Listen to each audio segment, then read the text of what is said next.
Hello. Happy Thursday. It's wing night at Kelsey's. I'm going to fuck up some of those tonight, I think. Today we are reading, as always, Pride and Prejudice by Jane Austen.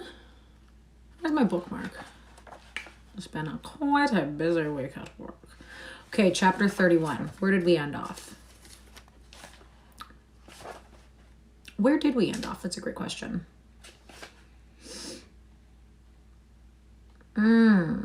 Right. Mr. Darcy's back.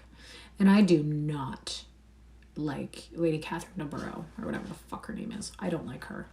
I think she's nasty. I think she's intentionally nasty, but I don't know. Chapter 31. Colonel Fitzwilliam's manners were very much admired at the parsonage, and the ladies all felt that he must add considerably to the pleasure of their engagements at Rosings. It was some days, however, before they received any invitation thither, for while there were visitors in the house, they could not be necessary, and it was not till Easter Day, almost a week after the gentleman's arrival, that they were honoured by such an attention, and then they were merely asked on leaving church to come there in the evening. For the last week they had seen very little of either Lady Catherine or her daughter. Colonel Fitzwilliam had called at the parsonage more than once during the time, but Mr. Darcy they had only seen at church. The invitation was accepted, of course, and at a proper hour they joined the party in Lady Catherine's drawing-room. Her ladyship received them civilly, but it was plain that their company was by no means so acceptable as when she could get nobody else, and she was, in fact, almost engrossed by her nephews, speaking to them, especially to Darcy, much more than to any other person in the room. How's my morning going? My morning's going good, thank you. How's your morning going? Colonel Fitzwilliam seemed really glad to see them. Anything was a welcome relief to him at Rosings, and Mrs. Collins's pretty friend had moreover caught his fancy very much. He now seated himself by her and talked so agreeably of Kent and Hertfordshire, of travelling and staying at home, of new books and music, that Elizabeth had never been half so well entertained in that room before. And they conversed with so much spirit and flow as to draw the attention of Lady Catherine herself, as well as of Mr. Darcy. His eyes had been soon and repeatedly turned towards them with a look of curiosity, and that her ladyship after a while shared the feeling was more openly acknowledged, for she did not scruple to call out, "What is that you're saying, Fitzwilliam? What is it you're talking of?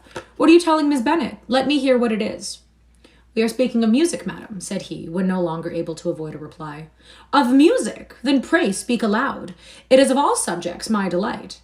"I must have my share in the conversation if you are speaking of music. There are few people in England, I suppose, who have more true enjoyment of music than myself, or a better natural taste. If I had ever learnt, I should have been a great proficient, and so would Anne if her health had allowed her to apply. I am confident she would have performed delightfully. How does Georgiana get on, Darcy?" Mr. Darcy spoke with affectionate praise of his sister's proficiency. "I am very glad to hear such a good account of her," said Lady Catherine, "and pray tell her from me that she cannot expect to excel if she does not practice a great deal." "I assure you, madam," he replied, "that she does not need such advice. She practices very constantly." "So much the better. It cannot be done too much, and when I next write to her, I shall charge her not to neglect it on any account. I often tell young ladies that no excellence in music is to be acquired without constant practice. I have told Miss Bennet several times that she will never play really well unless she practices more, and though Mrs. Collins has no instrument, she is very welcome, as I have often told her, to come to Rosings every day and play on the pianoforte in Mrs. Jenkinson's room. She would be in nobody's way, you know, in that part of the house." Mr. Darcy looked a little ashamed of his aunt's ill-breeding and made no answer. When coffee was over, Colonel Fitzwilliam reminded Elizabeth of having promised to play for him, and she sat down directly to the instrument. He drew a chair near her. Lady Catherine listened to half a song and then talked, as before, to her other nephew, till the latter walked away from her and, moving with his usual deliberation towards the pianoforte, stationed himself so as to command a full view of the fair performer's countenance. Elizabeth saw what he was doing, and, at the first convenient pause, turned to him with an arch smile and said, "You mean to frighten me, Mr. Darcy, by coming in all this state to hear me, but I will not be alarmed though your sister does play so well. There is a stubbornness about me that never can bear to be frightened at the will of others. My courage always rises with every attempt to intimidate me." "I shall not say that you are mistaken," he replied, "because you could not really believe me to entertain any design of alarming you, and I have had the pleasure of your acquaintance long enough to know that you find great enjoyment in occasionally professing opinions which, in fact, are not your own." Elizabeth laughed heartily at this picture of herself and said to Colonel Fitzwilliam, "Your cousin will give you a very pretty notion of me and teach you not to believe a word I say. I am particularly unlucky in meeting with a person so well able to expose my real character in a part of the world where I had hoped to pass myself off with some degree of credit. Indeed, Mr. Darcy, it is very ungenerous in you to mention all that you knew to my disadvantage in Hertfordshire, and, give me leave to say, very impolitic too, for it is provoking me to retaliate, and such things may come out as will shock your relations to hear." "I am not afraid of you," he said, smiling. "Pray, let me hear what you have to accuse him of," cried Colonel Fitzwilliam. "I should like to know how he behaves among strangers." You shall hear then, but prepare yourself for something very dreadful. The first time of my ever seeing him in Hertfordshire, you must know, was at a ball. And at this ball, what do you think he did? He danced only 4 dances. I am sorry to pain you, but so it was. He danced only 4 dances, though gentlemen were scarce, and, to my knowledge, more than one young lady was sitting down in want of a partner. Mr. Darcy, you cannot deny the fact. I had not at the time the honour of knowing any lady in the assembly beyond my own party.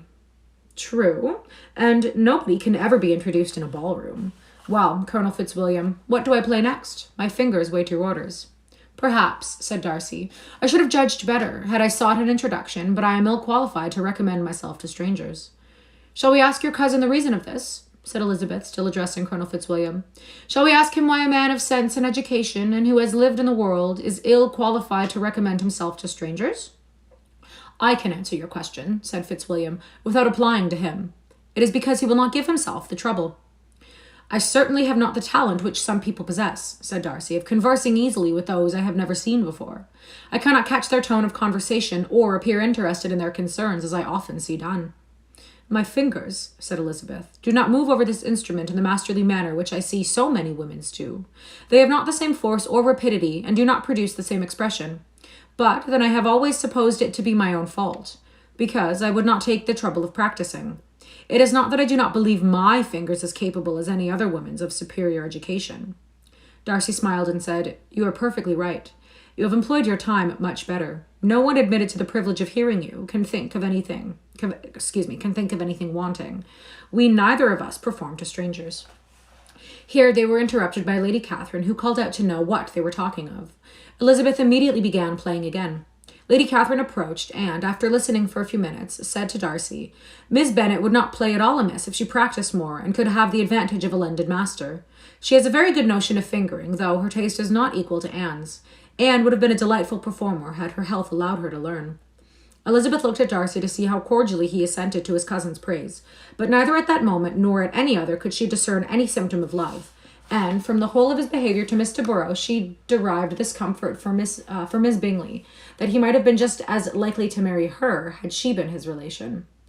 Lady Catherine continued to remark on Elizabeth's performance, mixing with them so many instructions on execution and taste. Elizabeth received them with all the forbearance of civility, and, at the request of the gentleman, remained at the instrument till her ladyship's carriage was ready to take them all home. Chapter 32. I got a text. Am I able to read it here? Oop. Goodness gracious, maybe I just shouldn't. The problem is I don't want to stick my finger. Contact number. That can wait. Okay, chapter 32. Elizabeth was sitting by herself the next morning and writing to Jane while Mrs. Collins and Maria were gone on business into the village, when she was startled by a ring at the door, the certain signal of a visitor. As she had heard no carriage, she thought it not unlikely to be Lady Catherine, and under that apprehension was putting away her half-finished letter that she might escape all impertinent questions, when the door opened, and, to her very great surprise, Mr. Darcy, and only Mr. Darcy, entered the room. He seemed astonished, too, on finding her alone, and apologized for his intrusion by letting her know that he had understood all the ladies to be within. They then sat down, and when her inquiries after Rosings were made, seemed in danger of sinking into total silence. It was absolutely necessary, therefore, to think of something, and in this emergence recollecting, when she had seen him last in Hertfordshire, and feeling curious to know what he would say on the subject of their hasty departure, she observed, How very suddenly you all quitted Netherfield last November, Mr. Darcy. It must have been a most agreeable surprise to Mr. Bingley to see you all after him so soon, for, if I recollect right, he went but the day before. He and his sisters were well, I hope, when you left London. Perfectly so, I thank you. She found that she was to receive no other answer, and, after a short pause, added, I think I have understood that Mr. Bingley has not much idea of ever returning to Netherfield again. I have never heard him say so, but it is probable that he may spend very little of his time there in future. He has many friends, and he is at a time of life when friends and engagements are continually increasing. If he means to be but little at Netherfield, it would be better for the neighbourhood that he should give up the place entirely, for then we might possibly get a settled family there.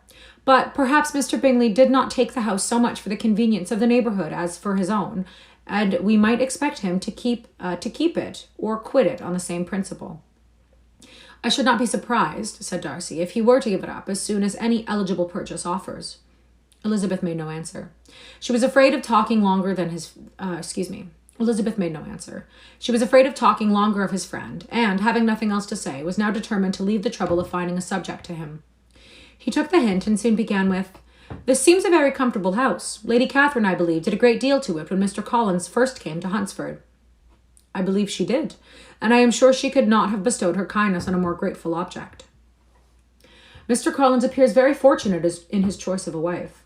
"Yes, indeed. His friends may well rejoice in his having met with one of the very few sensible women who would have accepted him, or have made him happy if they did.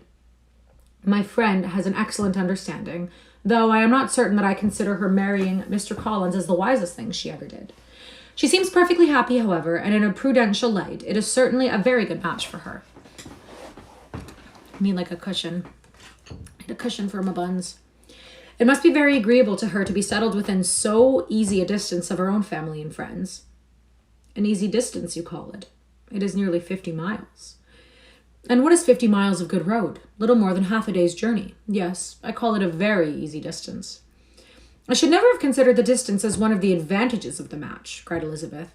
"I should never have said Mrs. Collins was settled near her family." "It is a proof of your own attachment to Hertfordshire. Anything beyond the very neighbourhood of Longbourn, I suppose, would appear far." As he spoke, there was a sort of smile which Elizabeth fancied she understood. He must be supposing her to be thinking of Jane and Netherfield, and she blushed as she answered, "I do not mean to say that a woman may not be settled too near her family. The far and the near must be relative and depend on many varying circumstances. Where there is fortune to make the expense of travelling unimportant, distance becomes no evil. But that is not the case here. Mr. and Mrs. Collins have a comfortable income, but not such a one as will allow of frequent journeys, and I am persuaded my friend would not call herself near her family under less than half the present distance." Mr. Darcy drew his chair a little towards her and said, "You cannot have a right to such a very strong local attachment. You cannot always have been at Longbourn." Elizabeth looked surprised. The gentleman experienced some change of feeling. He drew back his chair, took a newspaper from the table, and glancing over it, said in a colder voice, "Are you pleased with Kent?" A short dialogue on the subject of the country ensued, on either side calm and concise, and soon put to an end by the entrance of Charlotte and her sister, just returned from their walk. The tete-a-tete surprised them. Mr. Darcy related the mistake which had occasioned his intruding on Miss Bennet, and, after sitting a few minutes longer without saying much to anybody, went away. "What can be the meaning of this?" said Charlotte, as soon as he was gone. "My dear Eliza, he must be in love with you, or he would never have called on us in this familiar way."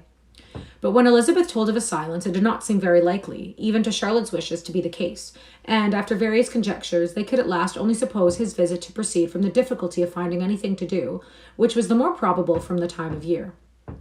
All field sports were over. Within doors there was Lady Catherine, books, and a billiard table, but gentlemen cannot be always within doors, and in the nearness of the parsonage, or the pleasantness of the walk to it, or of the people who lived in it, the two cousins found a temptation from this period of walking thither almost every day.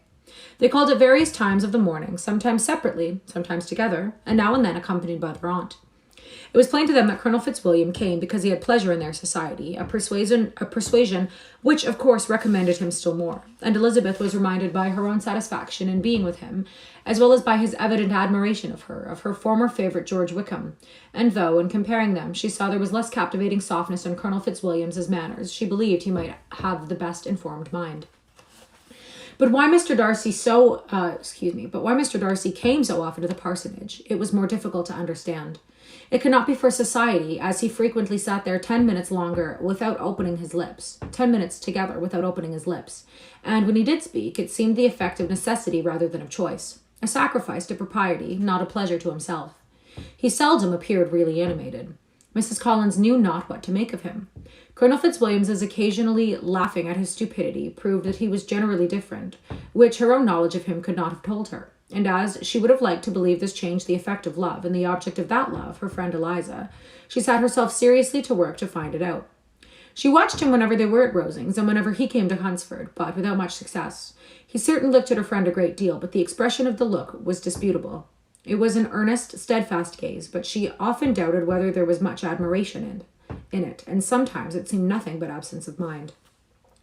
She had once or twice suggested to Eliza the possibility of his being partial to her, but Elizabeth always laughed at the idea, and Mrs. Collins did not think it right to press the subject, from the danger of raising expectations which might only end in disappointment, for in her opinion it admitted not of a doubt that all her friend's dislike would vanish if she could suppose him to be in her power. In her kind schemes for Elizabeth, she sometimes planned her marrying Colonel Fitzwilliam. He was beyond comparison the pleasantest man. He certainly admired her, and a situation in life was most eligible. But, to counterbalance these advantages, Mr. Darcy had considerable patronage in the church, and his cousin could have none at all. Chapter 33. Oh, I'm very uncomfortable with how I'm sitting. Chapter 33. More than once did Elizabeth in her ramble within the park unexpectedly meet Mr. Darcy. She felt all the perverseness of the mischance that would bring him where no one else was brought, and to prevent its ever happening again, took care to inform him at first that it was a favourable haunt of hers. How it could occur a second time, therefore, was very odd. Yet it did, and even a third. It seemed like wilful ill-nature or a voluntary penance, for on these occasions it was not merely a few formal inquiries and an awkward pause and then away, but he actually thought it necessary to turn back and walk with her. He never said a great deal, nor did she give herself the trouble of talking or of listening much, but it struck her in the course of their third rencontre that he was asking some odd, unconnected questions about her pleasure in being at Hunsford, her love of solitary walks, and her opinion of Mr. and Mrs. Collins's happiness, and that in speaking of Rosings and her not perfectly understanding the house, he seemed to expect that whenever she came into Kent, she would again be staying there too. His words seemed to imply it. Could he have Colonel Fitzwilliam in his thoughts? She supposed, if he meant anything, he must mean an allusion to what might arise in that quarter. It distressed her a little, and she was quite glad to find herself at the gate in the pales opposite of the parsonage. She was engaged one day as she walked in re-pursuing Jane's last letter and dwelling on some passages which proved that Jane had not written in spirits, when, instead of being again surprised by Mr. Darcy, she saw on looking up that Colonel Fitzwilliam was meeting her. Putting away the letter immediately and forcing a smile, she said, "I did not know before that you ever walked this way." "I have been making the tour of the park," he replied, "as I generally do every year, and intend to close it with a call at the parsonage." "Are you going much further?" "Hello." "No, I should have turned in a moment." And accordingly she did turn, and they walked towards the parsonage together. "Do you certainly leave Kent on Saturday?" said she. "Yes, if Darcy does not put it off again. But I am at his disposal. He arranges the business just as he pleases. If not able to please himself in the arrangement, he has at least great pleasure in the power of choice. I do not know anybody who seems more to enjoy the power of doing what he likes than Mr. Darcy." "He likes to have his own way very well," replied Colonel Fitzwilliam. "But so we all do. It is only that he has better means of having it than many others, because he is rich, and many others are poor. I speak feelingly. A younger son, you know, might be inured to self-denial and dependence." "In my opinion, the younger son of an earl can know very little of either. Now, seriously, what have you ever known of self-denial and dependence? When have you been prevented by want of money from going wherever you choose, or procuring anything you had a fancy for? These are the questions, and perhaps I cannot say that I have experienced many hardships of that nature. But in matters of greater weight I may suffer from the want of money. Younger sons cannot marry where they like. Unless where they like women of fortitude, which I think they very often do. Our habits of expense make us too dependent, and there are not many in my rank of life who can afford to marry without some attention to money." "Is this," thought Elizabeth, "meant for me?" And she coloured at the idea, but, recovering herself, said in a lively tone, "And pray, what is the usual price of an earl's younger son? Unless the elder brother is very sickly, I suppose you would not ask above 50,000 pounds. He answered her in the same style, and the subject dropped. To interrupt a silence which might make him fancy her affected with what had passed, she soon afterwards said, "I imagine your cousin brought you down with him chiefly for the sake of having somebody at his disposal. I wonder he does not marry to secure a lasting convenience of that kind. But perhaps his sister does as well for the present, and, as she is under his sole care, he may do what he likes with her." "No," said Colonel Fitzwilliam, that is an advantage which he must divide with me. I am joined with him in the guardianship of Miss Darcy." "Are you indeed? And pray what sort of guardians do you make?" Does your charge give you much trouble? Young ladies of her age are sometimes a little difficult to manage, and if she has the true Darcy spirit, she may like to have her own way. As she spoke, she observed him looking at her earnestly, and the manner in which he immediately asked her why she supposed Miss Darcy likely to give them any uneasiness convinced her that she had somehow or other got pretty near the truth. She directly replied, "You need not be frightened. I never heard of any harm. You need not be frightened. I never heard any harm of her, and I dare say she is one of the most tractable creatures in the world. She is a very great favorite with some ladies of my acquaintance, Mrs. Hurst and Miss Bingley. I think I have heard you say that you know them." "I know them a little. Their brother is a pleasant gentleman. Gentleman-like man. He is a great friend of Darcy's." "Oh, yes," said Elizabeth dryly. "Mr. Darcy is uncommonly kind to Mr. Bingley and takes a prodigious deal of care of him." Wow, I'm struggling reading today. Care of him? Yes, I really believe Darcy does take care of him in those points where he most wants care. For something he told me in our journey hither, I have reason to think Bingley very much indebted to him. But I ought to beg his pardon, for I have no right to suppose that Bingley was the person meant. It was all conjecture. What is it you mean? It is a circumstance which Darcy, of course, would not wish to be generally known, because if it were to get round to the lady's family, it would be an unpleasant thing. You may depend upon my not mentioning it. And remember that I have not much reason for supposing it to be Bingley. What he told me was merely this, that he congratulated himself on having lately saved a friend from the inconveniences of a most imprudent marriage, but without mentioning names or any other particulars, and I only suspect it to be Bingley from believing him the kind of young man to get into a scrape of that sort, and from knowing them to have been together the whole of last summer. Did Mr. Darcy give you his reasons for this interference? I understood that there were some very strong objections against the lady. And what arts did he use to separate them? He did not talk to me of his own arts, said Fitzwilliam, smiling. He only told me what I have told you now. Elizabeth made no answer and walked on, her heart swelling with indignation. After watching her a little, Fitzwilliam asked me... there's some typos here. Elizabeth made no answer and walked on, her heart swelling with indignation. After watching her a little, Fitzwilliam asked her why she was so thoughtful. "I am thinking of what you have been telling me," said she. "Your cousin's conduct does not suit my feelings. Why was he to be the judge? You are rather disposed to call his interference officious? I do not see what right Mr. Darcy had to decide on the propriety of his friend's inclination, or why, upon his own judgment alone, he was to determine and direct in what manner that friend was to be happy. But," she continued, recollecting herself, "as we know none of the particulars, it is not fair to condemn him. It is not to be supposed that there was much affection in the case." "That is not an unnatural surmise," said Fitzwilliam, "but it is lessening the honour of my cousin's triumph very sadly." This was spoken jestingly, but it appeared to her so just a picture of Mr. Darcy that she would not trust herself with an answer, and therefore, abruptly changing the conversation, talked on indifferent matters till they reached the parsonage. There, shut into her own room, as soon as their visitor left them, she could think without interruption of all that she had heard. It was not to be supposed that any other people could be meant than those with whom she was connected. There could not exist in the world two men over whom Mr. Darcy could have such boundless influence. That he had been concerned in the measures taken to separate Mr. Bingley and Jane she had never doubted, but she had always attributed to Miss Bingley the principal design and arrangement of them. If his own vanity, however, did not mislead him, he was the cause. His pride and caprice were the cause of all that Jane had suffered and still continued to suffer. He had ruined for a while every hope of happiness for the most affectionate, generous heart in the world, and no one could say how lasting an evil he might have inflicted. There were some very strong objections against the lady, were Colonel Fitzwilliam's words, and these strong objections probably were her having one uncle who was a county attorney and another who was in business in London. To Jane herself, she exclaimed, there could be no possibility of objection. All loveliness and goodness as she is, her understanding excellent, her mind improved, and her manners captivating.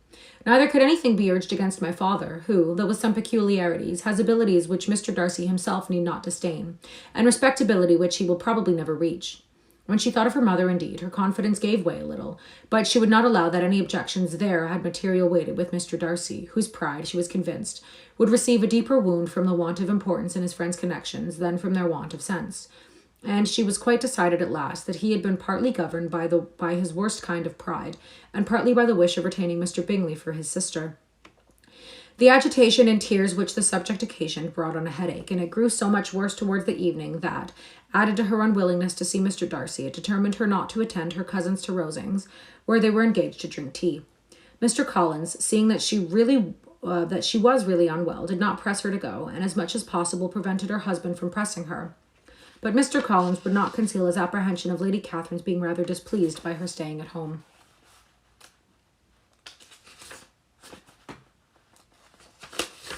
Okay, that's where we're going to stop today. We are getting kind of close to the time. My tummy is hurting.